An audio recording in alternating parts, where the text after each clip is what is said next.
दर्शकों, स्वागत है आपका हमारे विशेष कार्यक्रम दिशा धाम में और मैं हूं आपके साथ आरजू दुबे।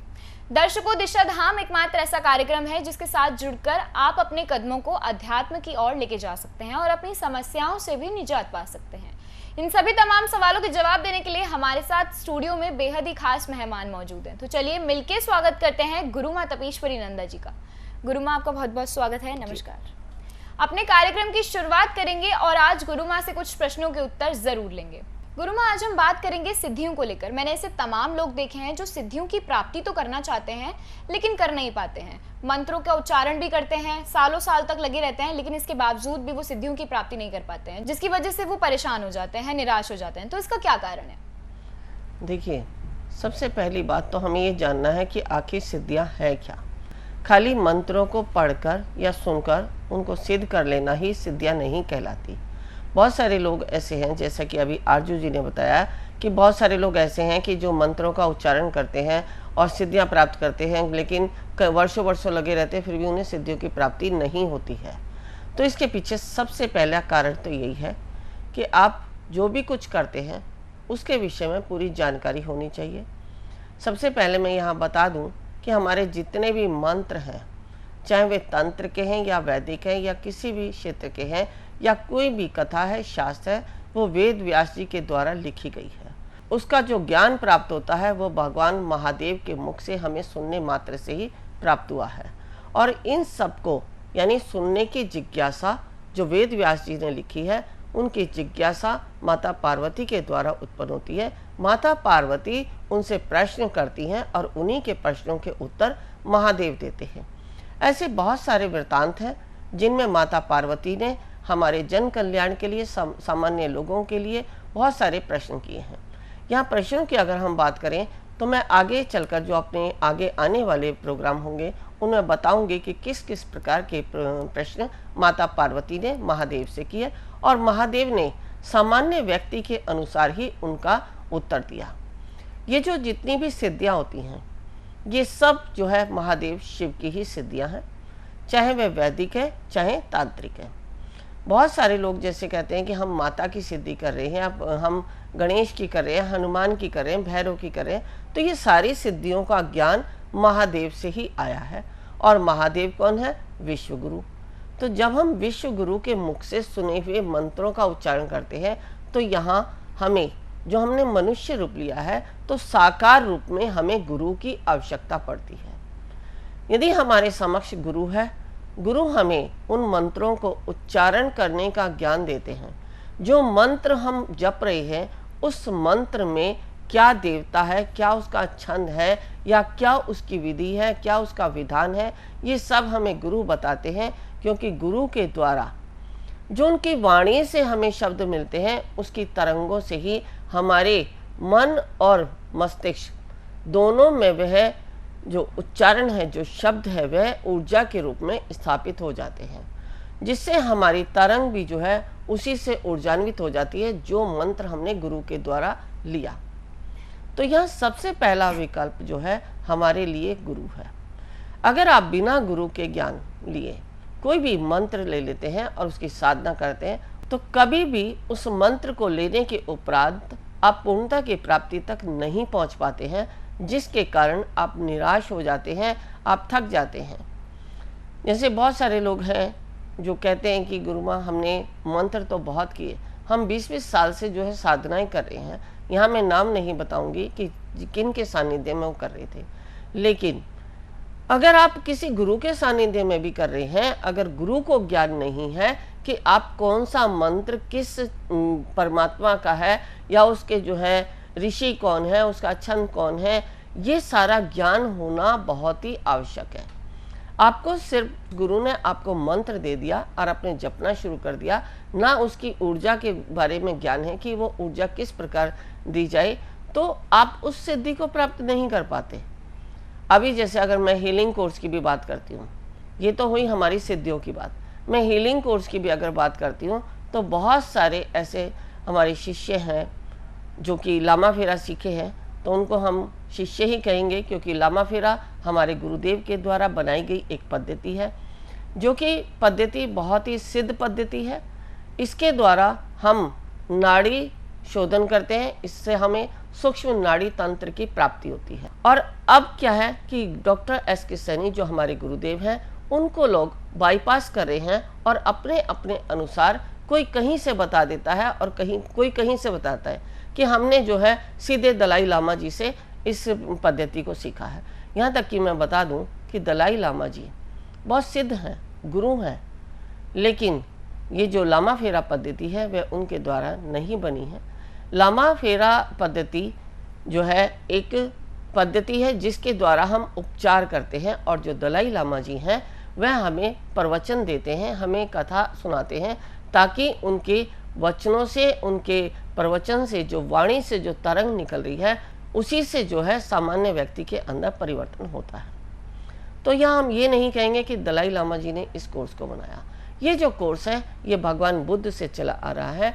इसकी जो है पद्धतियाँ समय समय के अनुसार परिवर्तित होती गई हैं, लेकिन हमारे गुरुदेव डॉक्टर एस के सैनी जी जो सत्यानंद जी गुरु हैं, उन्होंने जो है इस पद्धति को सभी सिद्धांतों पर, यानी जो मंत्र हैं या जो डिवाइन की ऊर्जा है वो कैसे एक रेखाओं के द्वारा हमारे शरीर में कैसे ऊर्जाओं की उत्पत्ति करती है, कैसे ऊर्जाओं को ऊर्जान्वित करती है, कैसे हमारे शरीर के रोगों को दूर करती है, कैसे हमारी समस्याएं, कि वो समस्याएं क्या हैं।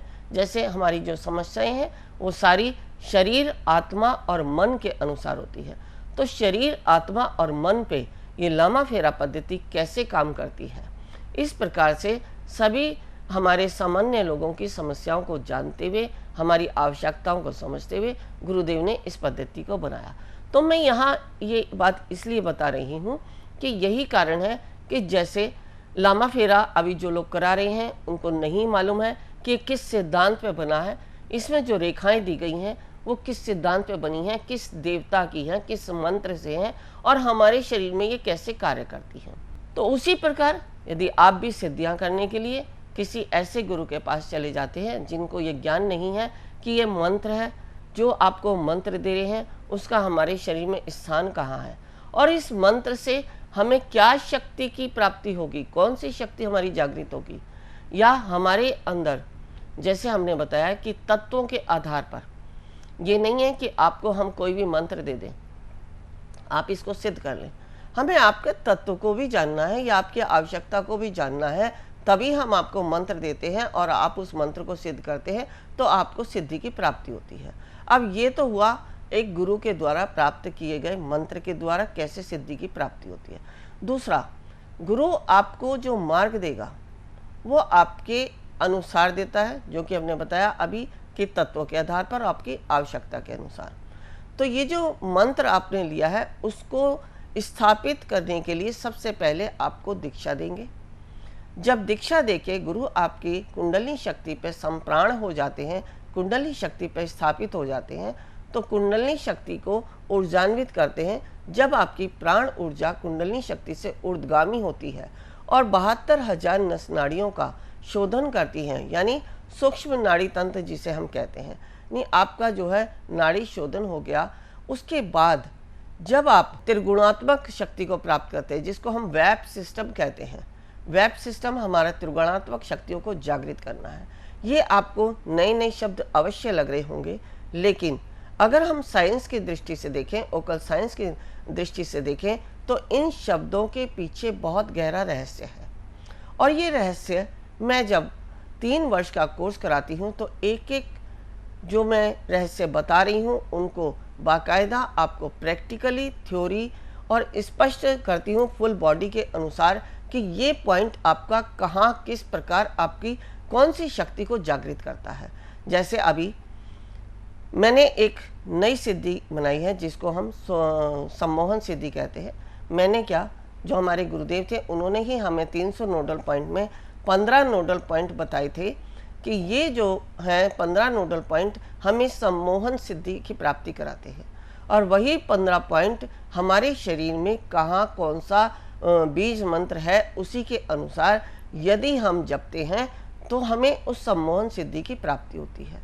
तो इसको मैंने जो है एक सिद्धि का रूप दिया। जैसे हमारे गुरुदेव ने सम्मोहन दीक्षा बनाई, तो सम्मोहन दीक्षा कब काम करेगी, जब आप सम्मोहन दीक्षा लेते हैं तो सम्मोहन की सिद्धि आपको प्राप्त होती है।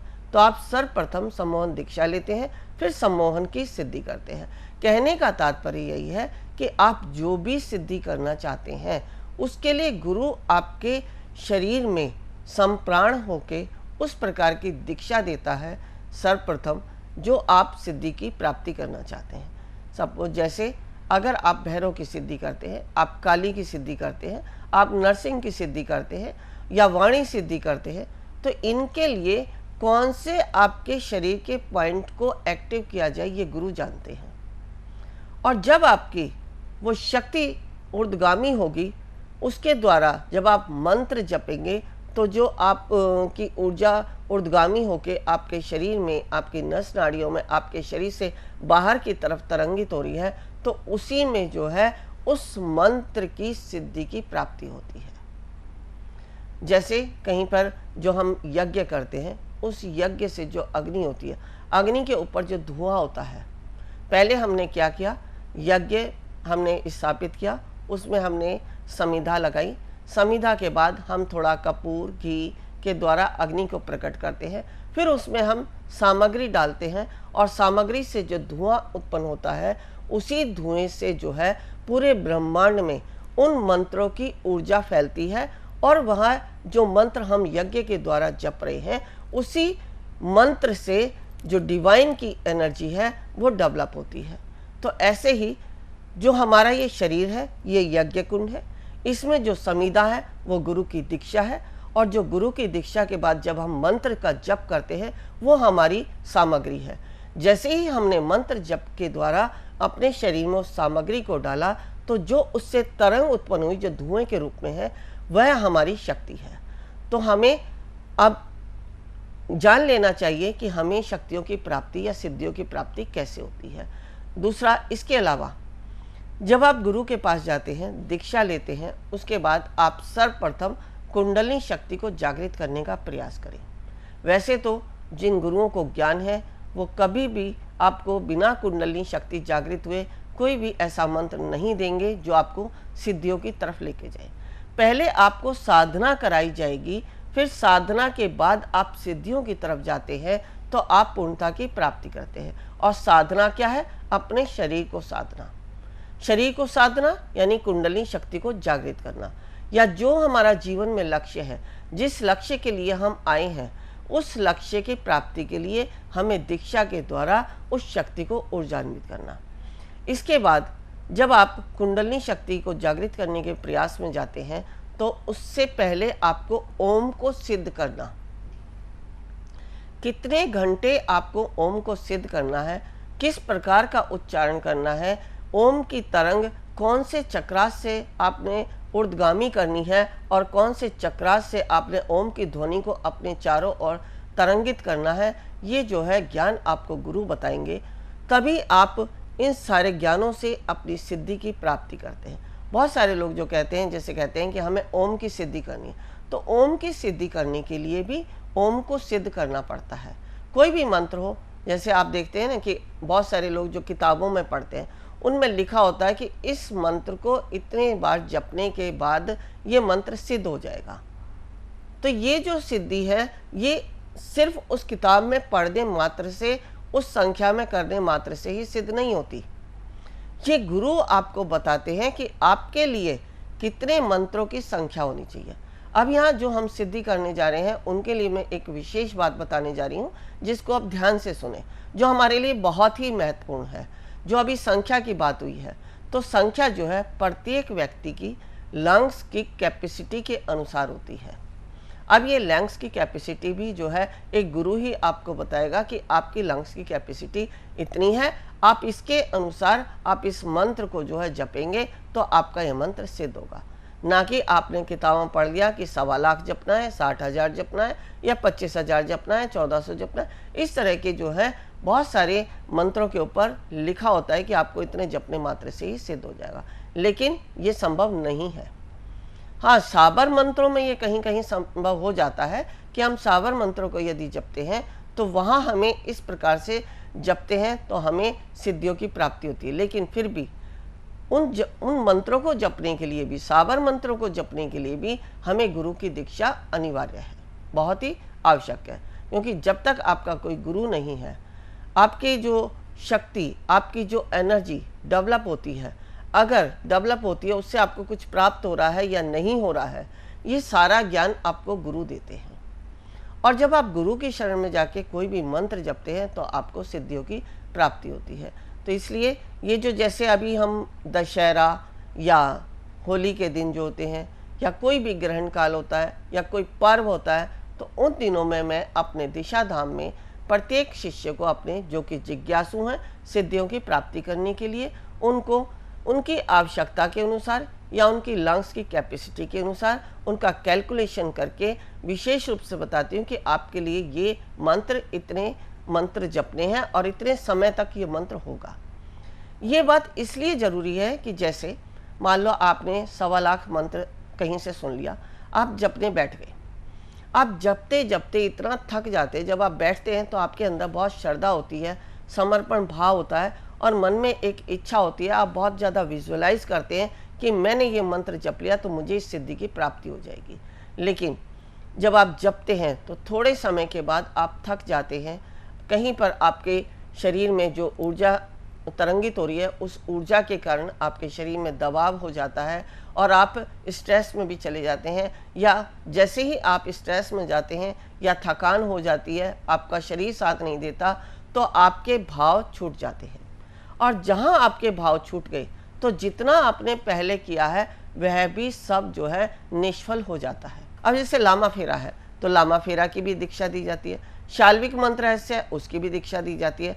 तो कोई भी सिद्धि जब भी प्राप्त होती है जब हमें किसी गुरु के द्वारा उसी सिद्धि से प्राप्त कोई दीक्षा हमें प्राप्त हो जाती है। यानी दीक्षा का मतलब यही है कि हमारी ऊर्जान्वित हो जाए। तो समय का अभाव होता है, अगले एपिसोड में हम अवश्य बताएंगे, या आगे आने वाले एपिसोड में मैं अवश्य कभी आपको बताती रहूँगी कि कैसे आप सिद्धियों की तरफ जाएं, कैसे आप मंत्र को जपें, क्या आपको जीवन में करना चाहिए ताकि आप अध्यात्म की ऊंचाइयों को प्राप्त कर अपने जीवन को सफल बनाएं। तो दर्शकों, जिस तरीके से गुरु माँ ने बताया कि सिद्धियों की प्राप्ति कैसे कर सकते हैं, और आपने देखा कि गुरु माँ ने कितनी अच्छी तरीके से आप तक ये तमाम जानकारी पहुंचाई है। दर्शकों, अगर आपके जीवन में भी कोई समस्या है तो आप भी उन समस्याओं से बाहर आ सकते हैं। लगातार टीवी स्क्रीन पर जो नंबर फ्लैश हो रहे हैं, आप उस पर कॉल कर सकते हैं। एक वेबसाइट भी फ्लैश हो रही है, आप उस पर जाकर भी जानकारी ले सकते हैं। आप गुरु माँ से मिल भी सकते हैं, बस आपको उसके लिए एक छोटा सा अपॉइंटमेंट लेना होगा। जी हाँ, हमारे पास समय का अभाव होता है। फिलहाल के लिए हमें दीजिए इजाजत। गुरु माँ, बहुत बहुत शुक्रिया हमसे जुड़ने के लिए। नमस्कार। ऋषिकेश में जो हम शिविर कराने जा रहे हैं, हमारा उद्देश्य है कुंडलिनी जागरण। कुंडलिनी जागरण के लिए आवश्यक है ओम को सिद्ध करना, नागपाश खोलना, विचारों से शून्य होना, समर्पण भाव आना, शरीर में बैठने की क्षमता होना, तभी आप प्राप्त कर सकते हैं कुंडलिनी शक्ति को। यदि आप भी चाहते हैं कुंडलिनी शक्ति को पाना तो अवश्य आएं हमारे इस शिविर में। गुरु माँ तपेश्वरी जी बढ़ाए एक कदम अध्यात्म की ओर और पाएं स्वस्थ शरीर, संपन्नता व एकाग्रता।